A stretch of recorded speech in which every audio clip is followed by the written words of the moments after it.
Welcome back to the war in Ukraine now, and pressures mounting on Russian forces to achieve gains along the front line after a series of counter-offensives against the Ukrainians failed. It comes as Russia says it has no more plans to mobilise more men to fight in the conflict. Now, questions are emerging around the future of the Wagner mercenary group following the death of its leader, Yevgeny Prigozhin, in August. Let's discuss all of this and more with Professor Michael Clarke. Michael, great to see you as always.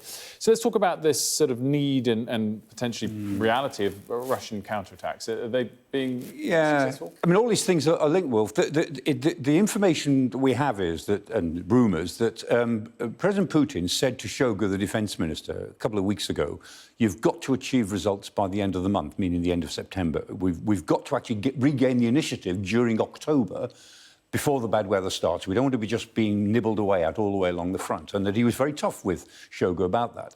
And partly as a result, we've seen lots of local counterattacks all the way along the front, from Marivka, even north of that, at Kupiansk, around Bakhmut, at Avdiivka, at Velika Novosilka, at Orikhiv. The whole front, I mean, almost 600 miles of front, the Russians have been counterattacking in small groups, in local counterattacks. None of them seem to have worked. A couple of them have got through a bit better than others, but none have worked. And the Russians have been moving some of their best units around. And the VDV, the airborne, have taken some real hits. Teplinsky, he's a very popular commander of the VDV. They really like him. He's a good professional officer with integrity. He looks as if he's been sidelined, if not removed, because he saved the 31st Brigade from stupid counterattacks, and he's protected them. They pushed the 76th and the 7th Brigade regiments down to the south, and they've suffered terribly down there by being thrown into these local counterattacks, which are not getting anywhere. So, I mean, the Russians have pushed everywhere. The Ukrainians aren't pushing themselves at the moment. They're just resisting these counterattacks. And the Russians are running short of people, even though they said we're not going to mobilise, because that would be very unpopular.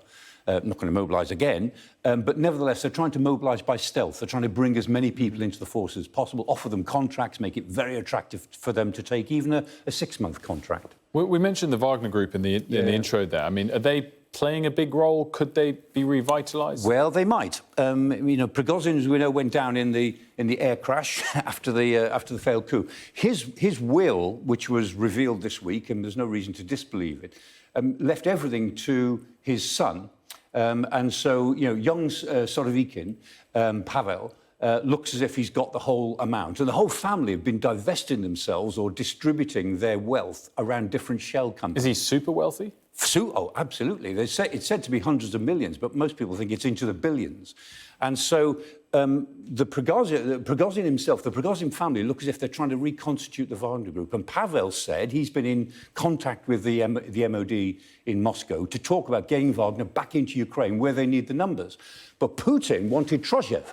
And Troshev, Andrei Troshev, is the man that Putin would prefer. And this is him. Troshev is the acceptable face of Wagner as far as the Kremlin are concerned. So who is going to run them? Pavel, the son, or Troshev, the man who Putin would prefer? Well, presumably mercenaries respond most of all to one thing.